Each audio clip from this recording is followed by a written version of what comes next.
Nous vous saluons au nom de notre Seigneur Jésus-Christ. Eh bien, ça fait déjà un moment que nous avons parlé de l'autel.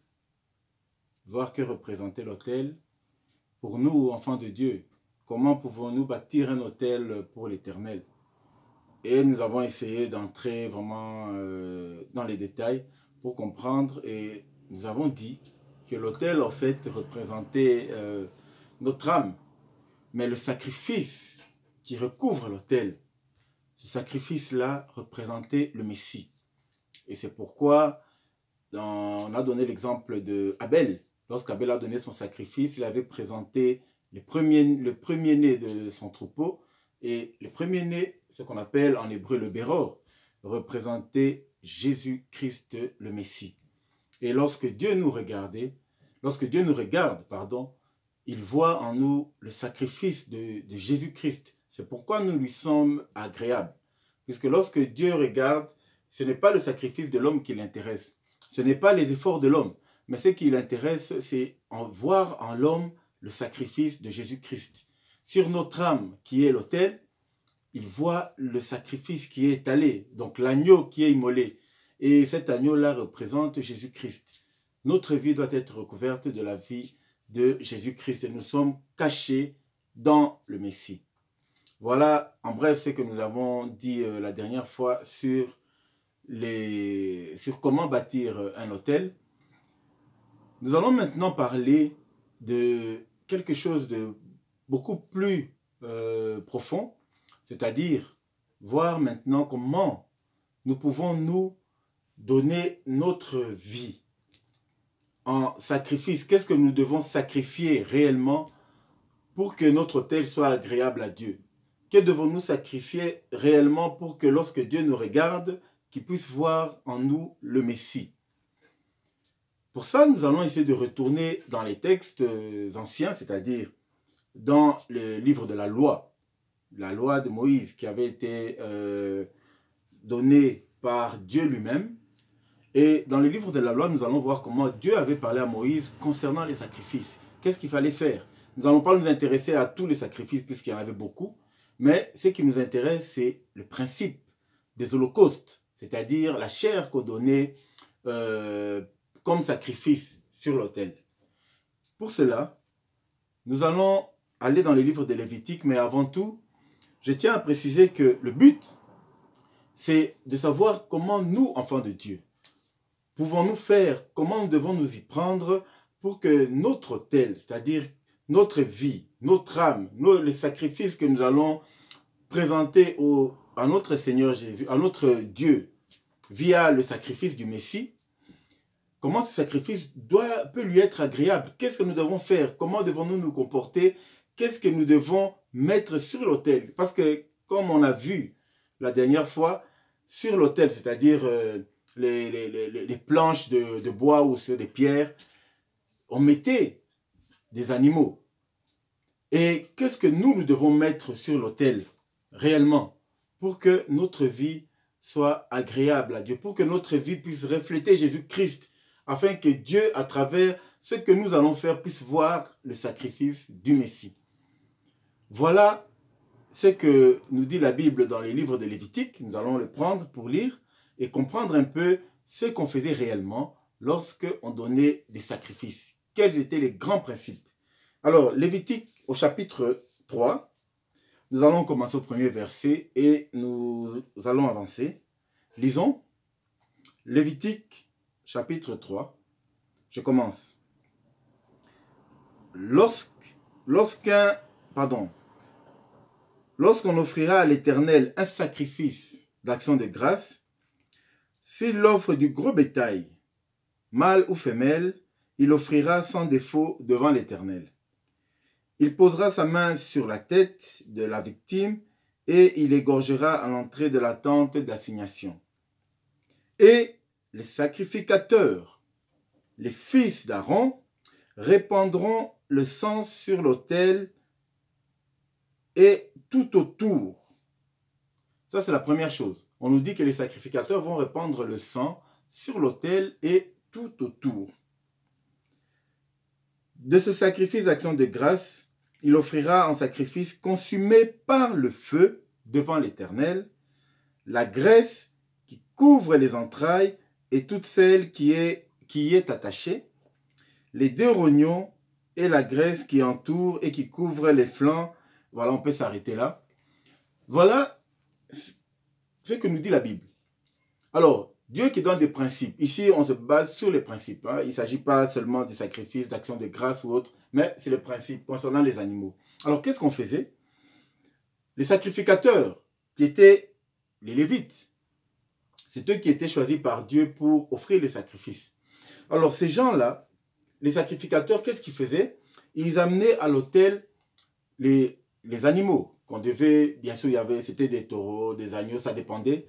Mais il y avait une chose capitale qu'on faisait, c'était d'abord de répandre le sang sur l'autel et aux alentours. Voilà une première chose que la Bible nous dit. Donc les animaux, il y avait trois choses qu'on devait donner. Il y avait le sang. Et si on continue au verset 3, la Bible dit de ce sacrifice d'action de grâce, il offrira un sacrifice consumé par le feu. La graisse, voilà la deuxième chose. Il y a le sang, et puis la graisse, et enfin, c'est la chair. Ici, on nous a parlé des rognons, mais en général, c'est la chair. Donc voilà trois éléments. C'est-à-dire, quand l'animal arrivait, on découpait l'animal. Et il y avait du sang, il y avait la graisse qu'on coupait, on mettait de côté, et la chair en soi, c'est-à-dire l'animal en soi, privé de sa graisse et privé de son sang. Voilà les trois éléments qu'on mettait sur l'autel. Et que représentent ces éléments? Puisque c'est Dieu qui donne la loi. Et comme vous savez, Dieu ne fait jamais rien, il ne fait jamais quelque chose par hasard. Jamais. Tout ce qu'il dit a un sens. Tout ce qu'il donne a une signification. Et lorsque Dieu demande aux Lévites, c'est-à-dire à la tribu d'Aaron, de pouvoir séparer l'animal, c'est-à-dire le découper, qu'il y ait le sang, qu'il y ait la graisse et qu'il y ait la chair, tout cela, vous comprenez que ça a une très grande signification. Et c'est là où se cache le secret du sacrifice que l'homme doit présenter afin que ce sacrifice-là soit compatible ou alors soit recouvert par le sacrifice du Messie lui-même. Nous allons commencer par le sang. Ici, la Bible nous dit qu'au verset 3, « Et les sacrificateurs, fils d'Aaron, répandront le sang sur l'autel tout autour. » Donc, ils prennent le sang, ils commencent par répandre le sang. Alors, le sang, nous avons bien dit que le sang représente la vie, puisque la Bible nous dit que l'âme est dans le sang. C'est-à-dire, notre âme réside dans le sang. C'est pourquoi le sang, c'est un élément très important et ça fera l'objet d'un cours vraiment particulier que nous allons faire si Dieu nous fait grâce. Parler du sang. Que représente le sang réellement? Parce que le sang est très important. C'est grâce au sang que nous avons la vie. C'est par le sang que tout circule. Vous voyez, même lorsque vous allez à l'hôpital, on vous dit de faire une prise de sang. À partir d'une petite prise de sang, on sait faire autant d'analyses. Et des fois, il est quasi impossible de faire toutes les analyses puisqu'il y en a tellement.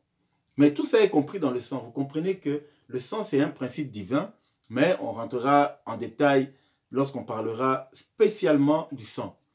Donc Dieu dit dans la Bible que l'âme se trouve dans le sang. Et lorsqu'il demande au sacrificateur de répandre le sang tout autour ou sur l'autel, en réalité, l'autel est couvert du sang. Donc l'autel est couvert de l'âme. Mais l'âme de qui? L'âme de l'animal. Et nous avons dit la fois passée que l'autel représentait notre âme. C'est-à-dire, c'est nous.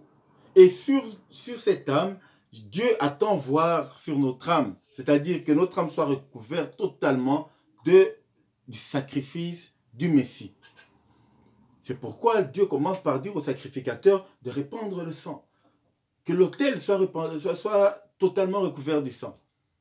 En réalité, l'autel en soi, c'est l'âme, notre vie.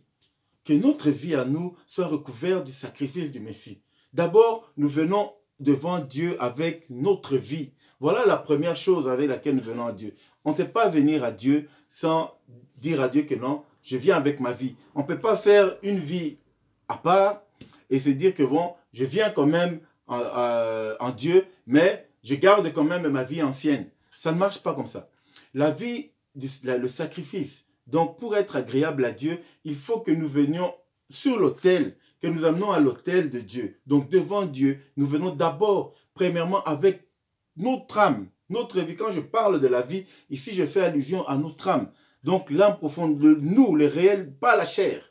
Pas d'abord la chair, je parle d'abord de l'âme, ce qui est vraiment à l'intérieur, ce qui est notre personnalité, le véritable vous, le véritable moi, c'est l'âme. Et lorsqu'on vient au Seigneur, on vient d'abord avec l'âme.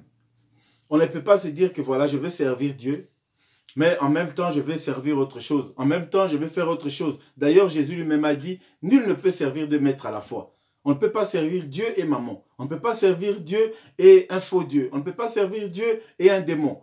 Ça ne marche pas.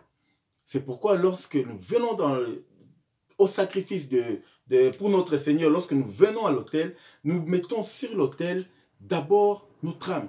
C'est notre âme qui est la source à partir de laquelle toute chose va se poser dessus. Toute chose, c'est-à-dire tous les sacrifices vont dépendre d'abord de notre état d'âme. Nous pouvons faire autant de sacrifices, nous pouvons nous priver d'autant de choses, mais tant que notre âme n'est pas totalement sur l'autel, ce sacrifice ne sert absolument à rien. L'âme se trouve dans le sang. Voilà pourquoi l'un des premiers principes, comme la Bible vient de nous dire, nous pouvons relire c'est Lévitique chapitre 3 au verset 2, il dit, posera la main sur la tête de la victime, il l'engorgera à l'entrée de la tente d'assignation et il sacrifiera, les sacrificateurs, fils d'Aaron, répandront le sang sur l'autel tout autour. Voilà le tout premier principe. La vie, Dieu lorsqu'il nous appelle, Dieu attend de nous que nous venions vers lui avec notre vie, avec notre âme. Que notre âme soit totalement en lui. Que nous puissions nous donner totalement. Pas dire que nous venons à Dieu, mais en disant que non, voilà, j'ai encore des choses pour moi. Je garde ça pour moi, mais Dieu, je vais le servir un peu à côté. Pour l'éternel, ça ne marche pas de cette façon. Dieu nous demande de venir avec notre vie. Répandre d'abord sur l'autel notre vie. Ne pas répandre le matériel, ne pas répandre l'argent, ne pas répandre je ne sais pas, des paroles ou des impressions. Non, c'est d'abord notre vie, notre âme. C'est notre âme qui fera en sorte que tout sacrifice qui va suivre après pourra couvrir. Et ce sacrifice sera conforme à la vie de Jésus. Vous allez voir que Jésus sur la terre, aucune fois, Jésus ne faisait des choses à sa manière. Aucune fois. Donc, il était totalement consacré à notre Dieu, qui est son Père, en réalité, qui est lui-même. Il était totalement consacré à lui-même. Sur la terre, en tant qu'homme, dans la chair humaine, il était totalement soumis au Père. Totalement. C'est pourquoi vous verrez que chaque fois Jésus disait, « Je ne fais que ce que je vois faire au ciel, je ne dis que ce que j'entends dire dans les cieux. » Pourquoi? Parce que le Seigneur venait justement nous faire comprendre que l'homme ne peut s'attacher à Dieu que lorsque d'abord son âme est totalement cachée en Dieu, totalement adonnée dans la vie de Dieu. Notre âme doit être totalement adonnée à la vie du Seigneur.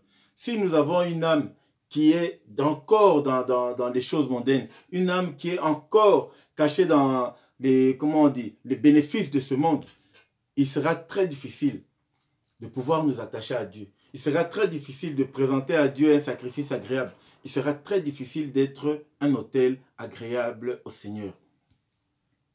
Vous verrez que le sang, c'est un principe très capital. Puisque même ceux qui offraient des sacrifices aux faux dieux, ils utilisaient quand même le sang. Donc, vous comprenez que même lorsque on se décide d'aller servir un faux Dieu, d'aller servir des démons, d'aller servir des forces sataniques, nous allons avec notre âme totalement.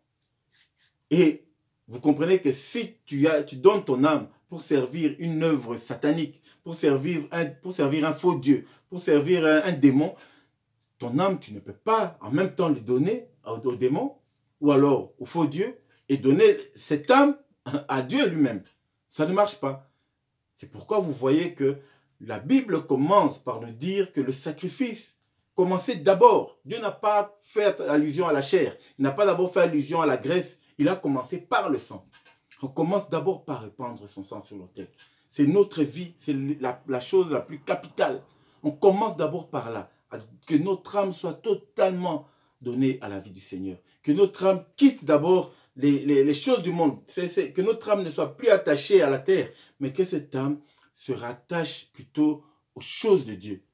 On vient à Dieu avec notre âme. On ne vient pas à Dieu seulement avec notre corps. On ne vient pas à Dieu, surtout pas avec le matériel. Dieu n'a pas besoin du matériel. Dieu n'a pas besoin du matériel de ce monde. Quel que soit le matériel, quelle que soit la richesse, Dieu n'a pas besoin de tout ça. Dieu a besoin de notre âme. Nous venons à lui d'abord avec notre âme. C'est ça le tout premier principe, le sang. Si nous voulons que notre sacrifice soit agréable à Dieu, si nous voulons être un autel vraiment agréable aux yeux de Dieu, nous venons avec notre vie. Que notre vie puisse marcher dans la volonté de Dieu. Vous savez que Jésus lui-même avait aussi une volonté personnelle. Il avait sa propre volonté. Parce que si on se rappelle, à Gethsemane, Jésus dit, qu'est-ce qu'il a dit? Il a dit, Père, si cette coupe pouvait s'éloigner de moi, mais pas ma volonté, mais ta volonté. Vous comprenez que Jésus avait aussi sa volonté. Si cela ne pouvait dépendre que de lui, de sa volonté à lui, il n'allait même pas aller sur la croix. Parce qu'il y a un moment, quand il était à Gethsemane, il avait cette tristesse, il ressentait cette douleur. Et il ne voulait pas. Mais il a dit, pas ma volonté, mais la tienne. C'est ce que Dieu attend de nous. Quel moment nous disons dans notre vie, Seigneur, pas ma volonté à moi. Pas moi, pas ma vie à moi. Mais que ta vie puisse prendre le dessus. Pas ma force à moi, pas mes désirs à moi, mais que je puisse m'accrocher à ta vie. Voilà ce que Dieu attend. C'est la première chose qui doit être répandue sur l'autel. On ne vient pas à l'autel en offrant à Dieu de l'argent. On ne vient pas à l'autel en offrant à Dieu du matériel. On ne vient pas à l'autel en offrant à Dieu des grandes prières. La première chose qu'on doit offrir à Dieu, la première chose que nous devons mettre sur l'autel, c'est d'abord notre sang, notre vie, notre âme. Voilà, frères et sœurs, la première chose qui est très importante et que nous devons d'abord commencer par mettre sur l'autel afin que le sacrifice soit un sacrifice qui soit agréé par Dieu. Ça, c'était la première chose qui est le sang. Passons à la deuxième chose. Je continue la lecture. Je reprends la lecture au verset 3. De ce sacrifice d'action de grâce, il offrira en sacrifice consumé par le feu devant l'Éternel la graisse qui couvre les entrailles. Donc voilà le deuxième élément, c'est la graisse. Parlons de la graisse. Que représente la graisse? Puisque comme je vous ai dit, Dieu à chaque fois qu'il a donné ces éléments, ça avait un sens très profond. Dieu dit que sur l'autel, on pouvait amener par exemple un agneau, on le met directement sur l'autel et l'agneau brûle. Mais ça change quoi? Ça change quoi que de prendre la graisse, mettre la graisse à part, répandre le sang et puis la chair à part? Ben, de toute façon, tout va brûler. Puisque sur l'autel, il y avait du feu, tout allait brûler. Mais pourquoi Dieu voulait absolument qu'on sépare? Parce que tout a un sens. Tout a un sens. Lorsqu'on vient à Dieu, on ne vient pas à Dieu n'importe comment. Il y a des choses à suivre. Il y a une méthode à suivre. Il y a une manière de faire que Dieu lui-même demande. Et vous allez comprendre que c'est très important. Comme je vous ai dit, la première chose, c'est d'abord sa vie. On ne vient pas devant Dieu en donnant autre chose que sa vie. D'abord la vie. Et le reste va suivre après. Alors après avoir donné la vie, la deuxième chose que Dieu nous demande, c'est de pouvoir séparer la graisse. Vous voyez par exemple le porc, tous ceux qui mangent le porc ou alors n'importe quel animal, vous verrez toujours qu'il y a une grande partie de graisse qui est collée à la chair. Et même l'homme, lorsque nous prenons du poids, lorsque nous mangeons un moment, il arrive que le corps se remplit de graisse. Et des fois, cette graisse, ça devient dérangeant. Des fois, la graisse fait que on a du mal ou alors on peut attraper certaines maladies. Voilà. Donc, la graisse a un certain rôle, mais devant Dieu, pour l'autel, cette graisse doit être éliminé avant que le sacrifice soit mis sur l'autel. Mais pourquoi? Voilà la bonne question. Alors, dans la vie de tous les jours, nous avons des choses que nous aimons faire, des choses que nous faisons de manière tout à fait naturelle. Par exemple, regarder la télé, manger, je ne sais pas moi, donc tout ce que nous faisons d'habitude, ce sont des gestes quotidiens. Mais il arrive que ces gestes quotidiens, à un moment, arrivent à prendre le dessus sur nous. C'est-à-dire, vous regardez la télé, vous avez l'habitude de regarder la télé, et il arrive un moment où ça devient une obsession. C'est-à-dire que ça dépasse les limites normales. Et toutes ces choses-là, un moment, dans la vie de tous les jours, on peut s'acquérir, on peut travailler pour avoir de l'argent pour vivre. Mais lorsqu'on cherche à acquérir de plus en plus, devenir milliardaire, millionnaire, et que toute notre attention est tournée vers l'argent, vers la télévision, vers le matériel, vers je ne sais quoi, ces choses-là représentent la graisse qui déborde de notre corps. C'est-à-dire le surplus dont le corps n'a pas besoin. Pourquoi? Parce qu'à un moment, on ne se contente plus de ce qu'on a et on cherche à aller plus loin, avoir encore plus, découvrir plus.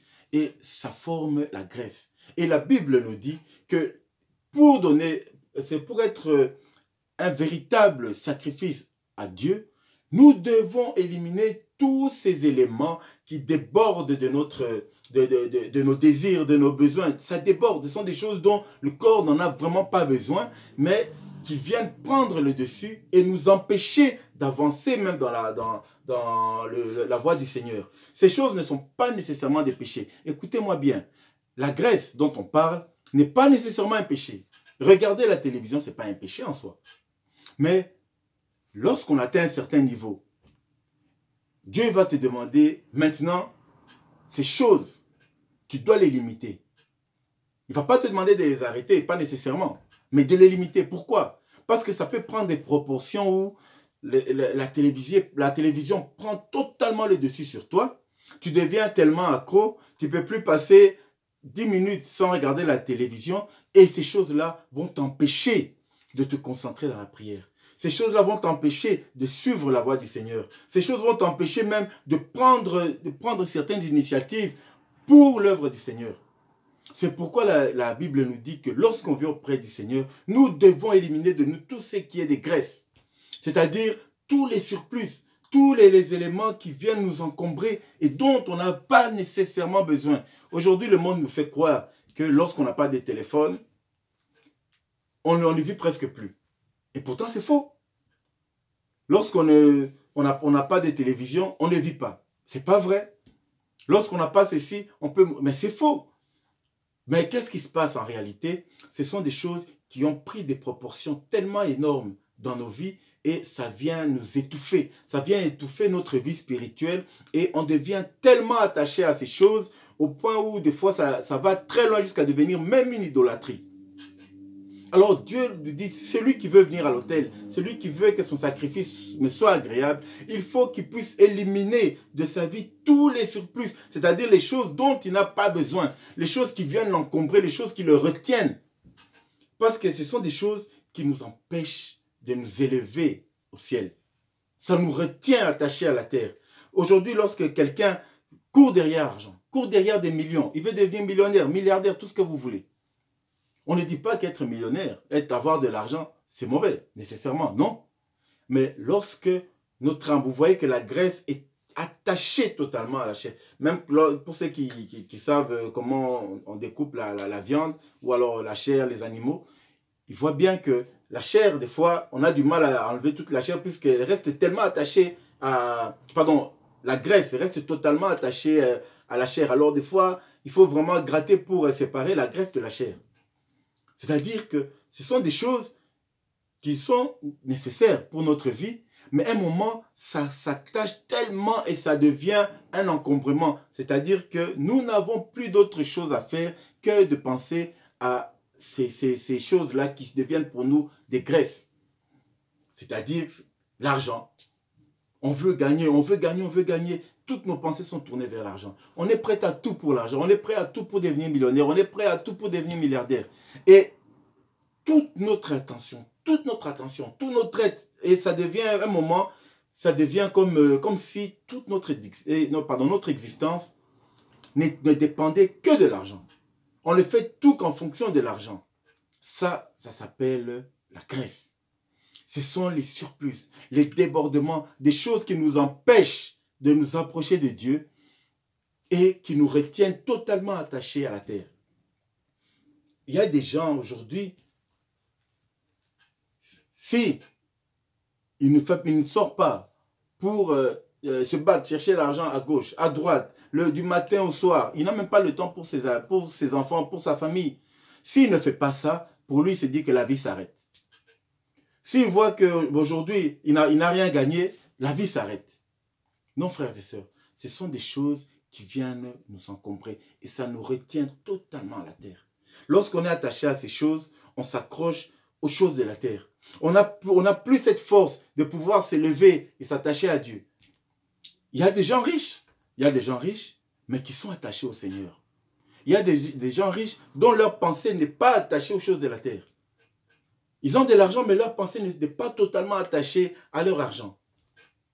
C'est ce que la Bible nous demande. Et nous pouvons voir dans la Bible, il y a un exemple où Jésus, nous allons peut-être le lire dans Matthieu, prenons l'évangile de Matthieu, au chapitre 19. Alors nous allons parler du jeune homme riche. Je crois que tout le monde connaît ce récit. Le jeune homme riche. Alors, la Bible nous dit ceci, chapitre 19, et nous commençons au verset 16. Voici un homme s'approcha et dit à Jésus, « Maître, que dois-je faire ?» Pardon, il dit, « Maître, oui, que dois-je faire de bon pour avoir la vie éternelle ?» Il lui répondit, « Pourquoi m'interroges-tu sur ce qui est bon? Un seul est bon. Si tu veux entrer dans la vie, observe les commandements. Lesquels, lui dit-il? Et Jésus répondit, tu ne tueras point, tu ne commettras point d'adultère, tu ne déroberas point, tu ne diras point de faux témoignages, honore ton père et ta mère, et tu aimeras ton prochain comme toi-même. Ici, Jésus est en train de lui donner encore les commandements, c'est la loi de Moïse. Alors, le jeune homme lui dit, j'ai observé toutes ces choses. Que me manque-t-il encore? Jésus lui dit, si tu veux être parfait, va, vends ce que tu possèdes, donne-le aux pauvres, et tu auras un trésor dans le ciel. Puis viens et suis-moi. Après avoir entendu ces paroles, le jeune homme s'en alla tout triste, car il avait de grands biens. Voilà un texte surprenant où un homme veut servir le Seigneur. Il veut être agréable à Dieu. Et il dit à Jésus, voilà, je viens, comment dois-je faire pour être agréable, pour te servir, pour te suivre? Comment je dois faire? Mais Jésus lui dit, va, vends tout ce que tu as, donne aux pauvres, et après suis-moi. Mais il n'a pas pu. Il est parti. Et la Bible nous dit qu'il est parti tout triste. Et comme on voit dans l'autre version, la Bible dit que Jésus le regarda et Jésus l'aima. Donc, ça a une très grande signification, ce texte. Pourquoi Jésus lui dit ça? En réalité, qu'est-ce que Jésus lui dit? Quand il dit à cet homme, va vendre tes biens et suis-moi après. Mais en réalité, il ne s'agit pas, on ne parle pas d'argent. Ce n'est pas un problème d'argent, pas du tout. Jésus est en train de nous parler de ce principe de la graisse. Il lui dit, c'est vrai, tu veux t'élever, tu veux venir vers Dieu, tu veux t'attacher à Dieu, mais il y a quelque chose qui te retient, et ce qui te retient, c'est la graisse. C'est-à-dire ce surplus auquel tu es vraiment attaché. Puisque vous voyez, le texte dit qu'il était triste. Pourquoi il était triste? Pas parce que Jésus lui avait demandé de vendre seulement ses biens, mais c'est parce que la Bible nous dit, car il avait de grands biens, donc il était attaché à tous les biens qu'il avait. Son cœur était totalement attaché. Bien qu'il il observait la loi, bien qu'il donnait l'argent aux pauvres, bien qu'il faisait tout ce que la loi disait. Honore ton père et ta mère, tu ne voleras point, toutes ces choses. Il observait. Mais malgré ça, son cœur était totalement attaché à ses biens, puisqu'il avait des grands biens. Et c'est ça le principe de la graisse. Et Jésus lui dit, si tu veux venir à moi, retire de toi la graisse. Ce que Jésus lui dit, frères et sœurs, Jésus lui parle du principe de l'autel, du sacrifice que nous devons mettre sur l'autel. C'est-à-dire, c'est enlever la graisse. Tout ce qui fait que nous nous attachions au monde. Ce qui fait que nous attachions à la terre. Jésus ne pouvait pas s'élever au ciel s'il était attaché aux choses de la terre. Jésus ne pouvait pas retourner au ciel s'il était attaché à la terre. Supposons une minute, imaginons, peut-être, bon, nous disons c'est absurde, mais disons-le quand même. Si Jésus, supposons que Jésus était sur la terre et il était attaché, par exemple, au matériel, par exemple, à l'argent. S'il était vraiment attaché à ça, Jésus n'allait même pas monter au ciel. Puisque l'argent allait le retenir sur la terre.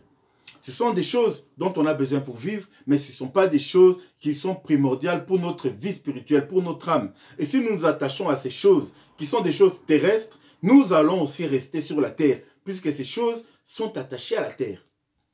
Et lorsqu'on s'accroche à ça, nous resterons sur la terre. Voilà pourquoi Jésus lui dit, je t'aime, mais pour me suivre, il y a quelque chose que tu dois faire. Retire la graisse qui est en toi. Donc que ton cœur ne s'attache plus à ces matériels, que ton cœur ne s'attache plus à l'argent que tu as, que ton cœur ne s'attache pas aux grands biens que tu as. Si ton cœur est attaché à ces choses, frères et sœurs, je vous dis, vous pouvez prier, vous pouvez jeûner, vous pouvez faire des grandes choses, mais il y aura des limites que vous n'atteindrez pas. Il y aura des niveaux que vous n'allez jamais atteindre. Pourquoi? Parce que vous aurez du mal à être agréable à Dieu, parce que votre cœur n'est pas attaché à Dieu, mais il est attaché à ce que vous avez. On peut avoir du matériel, on peut avoir tout ce qu'on veut, on peut avoir des grandes choses, mais nous devons apprendre à mettre des limites, avoir une modération dans tout ce que nous faisons, de manière à ce que nous restions agréables à Dieu. De manière à ce que nous ne dépassons pas. C'est une limite, afin que ces choses-là, que nous devons maîtriser normalement, ces choses, si nous ne faisons pas attention, ces choses vont prendre le dessus, et ces choses seront pour nous de la graisse, et ça va nous empêcher de nous attacher véritablement aux choses de Dieu. Frères et sœurs, c'est un principe capital. Capital, parce qu'aujourd'hui, beaucoup de personnes vont servir Dieu, mais ils ont du mal à se détacher de cette graisse. Ils ont du mal à abandonner des choses qui les ont vraiment retenues. On parle de l'argent, on parle des addictions à certaines choses. On parle de tous ces principes-là où des gens deviennent totalement accros à la télévision, au téléphone. Ce sont des choses qui ne sont pas nécessairement, comme je viens de dire, des choses qui ne sont pas nécessairement des péchés. Mais bien que ce n'est pas des péchés, mais à force de s'accrocher à ces histoires-là, ça va nous empêcher d'entrer dans le royaume. Ça va nous empêcher de prier. Ça va nous empêcher de nous attacher à une vie de prière, à nous concentrer dans la prière. Pourquoi? Parce que ces choses ont pris tellement le dessus. On se dit que si on passe une minute sans faire ces choses, on va s'éloigner, on va soit perdre la vie, ou alors on ne sera rien. En réalité, ce sont comment on dit, des principes qui sont purement mondains. Où le monde fait croire que notre vie dépend de ces choses-là. Notre vie dépend de ce mode de vie. Notre vie dépend de ce style. Si on ne va pas au restaurant, on risque de ne pas avoir une bonne vie. Ou alors on va mourir. Non, personne n'est déjà mort parce qu'il n'est pas allé au restaurant. On ne dit pas qu'aller au restaurant c'est un péché, ce n'est pas un péché. Mais si ça devient une addiction, si ça devient une exagération, un moment, ça nous prend tellement, ça prend tellement le dessus sur nous que notre vie en dépend totalement. On se dit que si on ne fait pas ça, on ne peut rien faire d'autre. Voilà ces choses qui peuvent devenir de la graisse. Et Dieu nous demande de mettre sur l'autel cette graisse, tous ces surplus, toutes ces choses qui viennent nous envahir, qui viennent nous encombrer et qui viennent nous empêcher de pouvoir avancer dans les choses du Seigneur. Voilà les deux premiers éléments que nous venons de voir concernant ce que nous devons déposer sur l'autel, justement pour ressembler le but final. c'est de ressembler à Jésus-Christ. Afin que lorsque Dieu nous regarde, qu'il ne nous voit plus nous, mais qu'il voit la vie du Messie. Puisque Jésus n'était pas accroché à ces choses. Jésus avait enlevé, en fait, il ne s'était même pas attaché à toutes ces graisses. Et c'est ce que Dieu nous demande, que nous aussi nous faisons de même. C'est pourquoi sur l'autel, on pouvait amener un animal directement et le brûler. Maintenant, Dieu dit non, vous ne le brûlez pas directement. Séparez, mettez le sang d'abord. Et en plus, séparez la graisse et la chair après. Voilà, frères et sœurs, ce qu'on pouvait parler, on pouvait dire au sujet de la graisse, du sang. Maintenant, nous allons parler de la chair et c'est pour le cours que nous allons suivre tout de suite. Que Dieu vous bénisse et à tout à l'heure.